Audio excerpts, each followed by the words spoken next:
Unit 3 State Meaning, Definition, and Elements.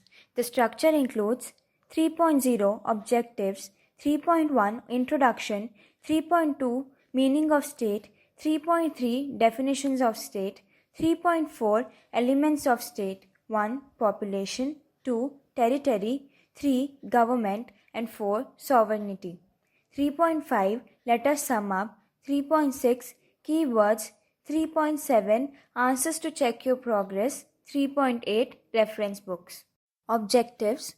After studying this unit, you will be able to understand the meaning of the state as the term used in political science, describe and illustrate the elements of the state with population, territory, government, and sovereignty. 3.1 Introduction. The state is the central theme of political science. Basically, political science is the study of the state. Many other institutions, many other theories, and many other issues are taken up for study only in the context or background of the state. The state is the framework within which all processes of domestic politics take place. It is also the cause of conflicts for realization of national interests. Hence, the discipline of political science cannot ignore any analysis of the modern state. Dr. Gardner says that political science begins and ends with the state. State is the pivot on which hire the welfare of the people. All study in political science revolves around the state. Study of the state is indispensable for an undertaking of all aspects in political science.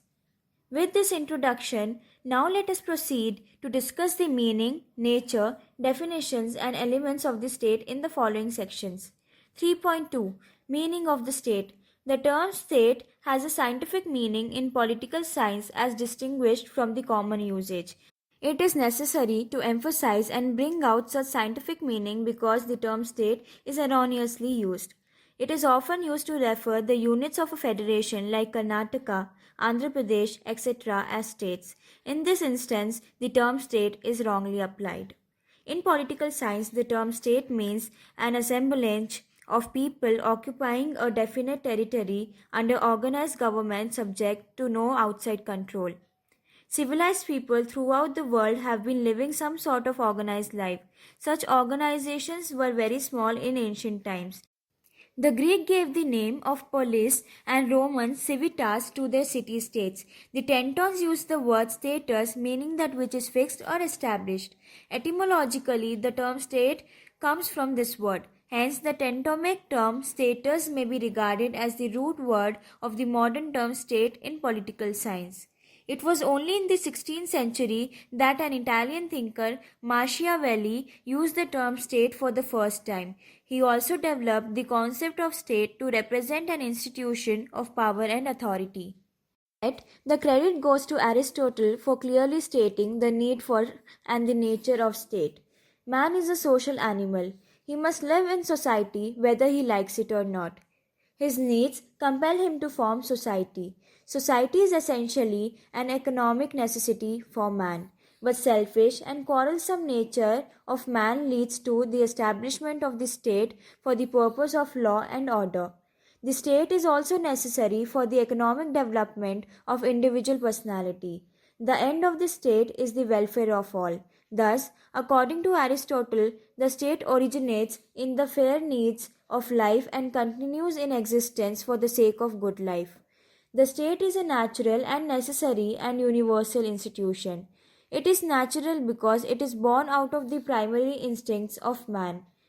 It had a gradual growth, as Aristotle pointed out, beginning with the family.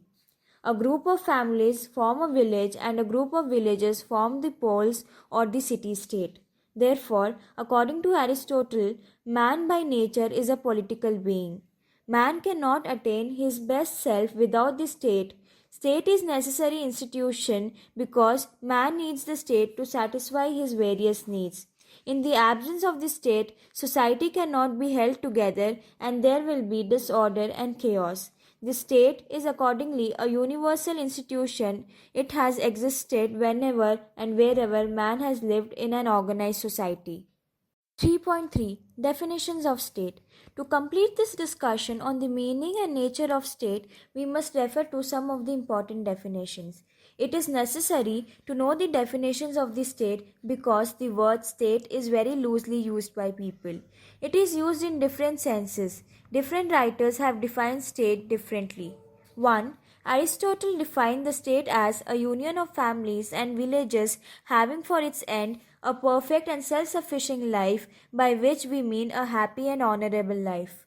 2. According to Woodrow Wilson, the state is people organized for law within a definite territory. 3.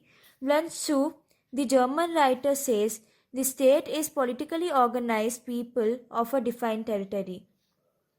4. A state exists according to Oppenheim when group of people is settled in a country under its own sovereign government.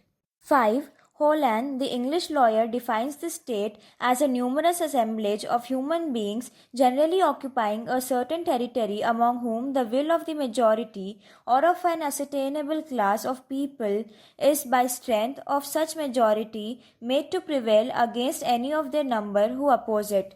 6. According to Lasky, the state is a territory society divided into government and subjects claiming within its allotted physical area a supremacy over all other institutions. 7. The definition given by Gardner is perhaps the most acceptable one as it clearly brings out the essential attributes of the state. Gardner defines the state as community of persons more or less numerous, permanently occupying a definite territory, independent of external control, and possessing an organized government to which the great body of inhabitants render habitual obedience. A careful study of the definitions will show that the state must be graded not as an end in itself, but as means to an end. Modern state must provide the necessary conditions for the development of individual personality. Check your progress 1. Note 1. Use the space given below for your answer. 2. Check your answer with those given at the end of this unit.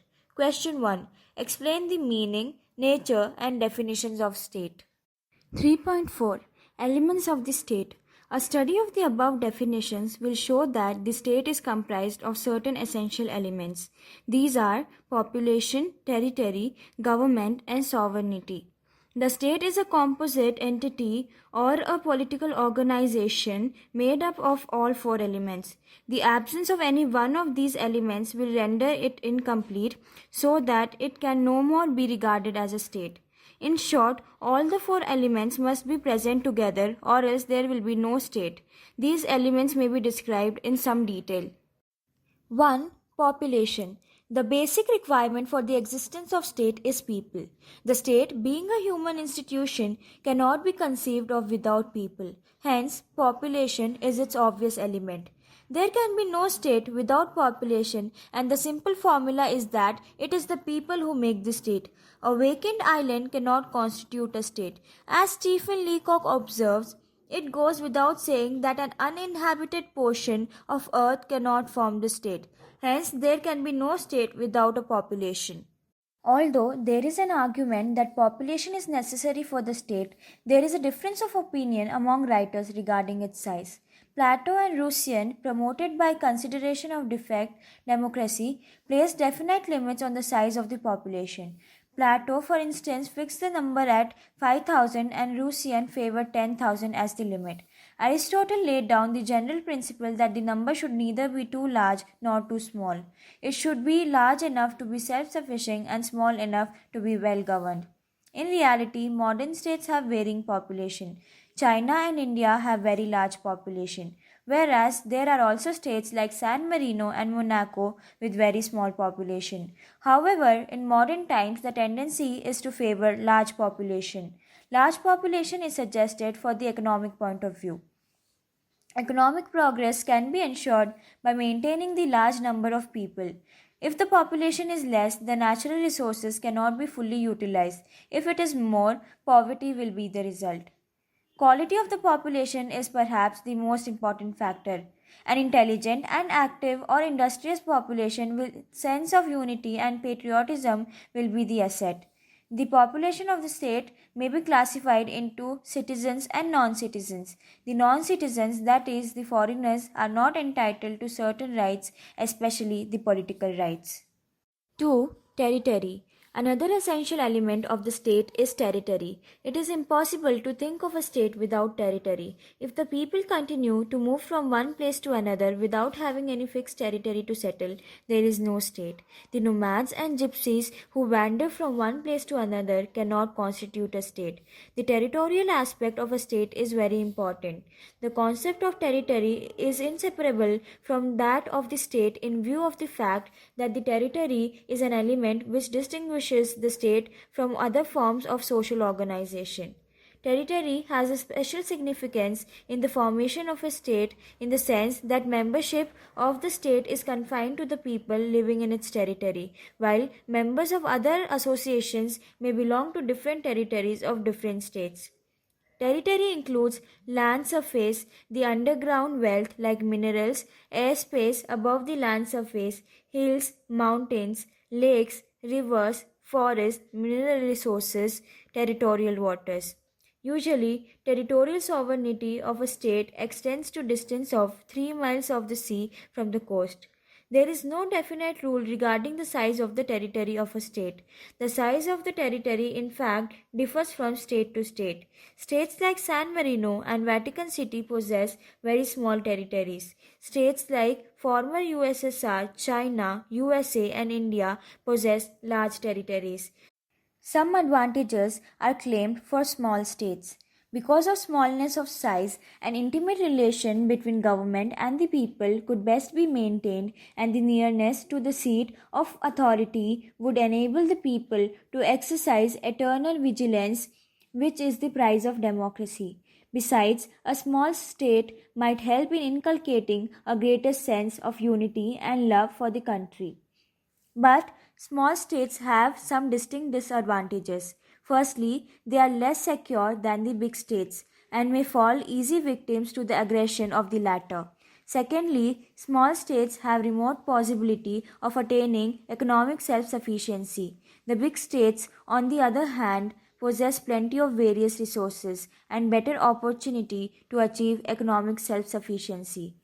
By way of conclusion, it can be observed that there is no accepted rule as to the size of the territory of a state. The extent of the territory is to be viewed in relation to the size of the population, and territory creates structural disequilibrium in the community. If population outruns the size of the territory and the supply of economic resources, the state is involved in the undesirable situation of overpopulation with all its evil effects. Contrarily, if the quantum of economic resources exceeds the size of a population, the optimum utilization of resources will suffer due to the shortage of manpower. 3. Government.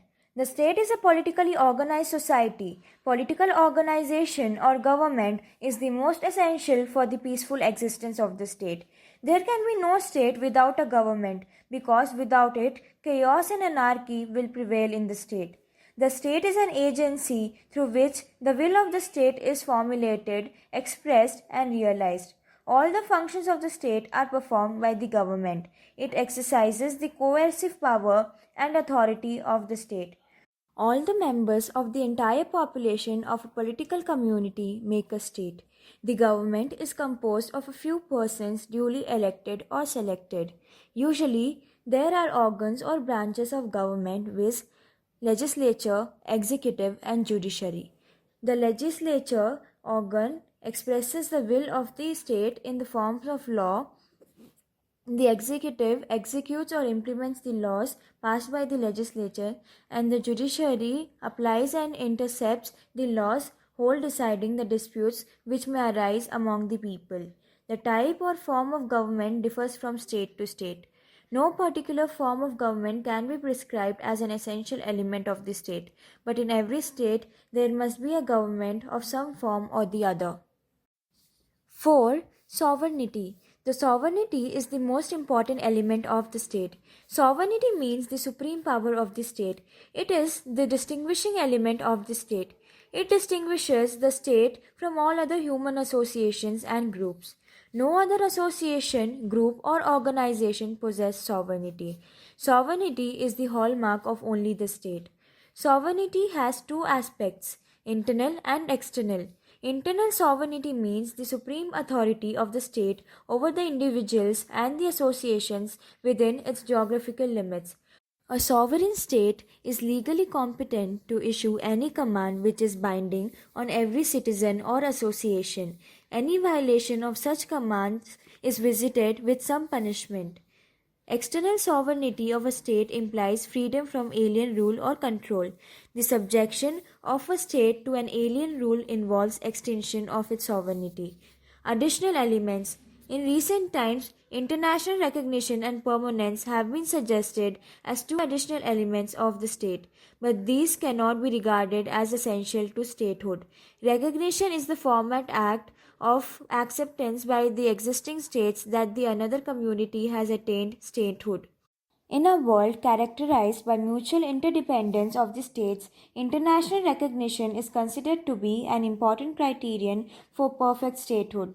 This element of international recognition, however, has not yet grown to as importance as the other elements. Permanence implies the capacity of the state for continued existence. This is an important consideration in extending recognition to the state.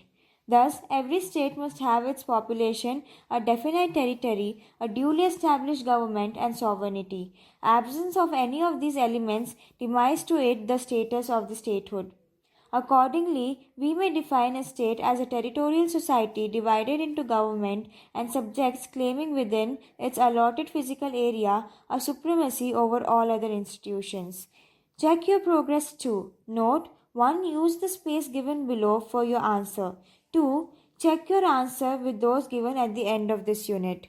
Question 1. Explain the essential elements of a state. 3.5. Let us sum up. The states stand for a politically organized society with A. An assemblage of human beings, B. A definite territory, C. A government of its own, D. Sovereignty. The elements of the state are 1. Population, which may be large or small, 2. Territory with fixed boundaries but big or small in area, 3. Government functioning as the agent of the state, 4. Sovereignty, the supreme or final authority of the state. 3.6. Keywords: government, political organization of state, self-sufficient, having all the necessary facilities, resources, collective wealth of a country.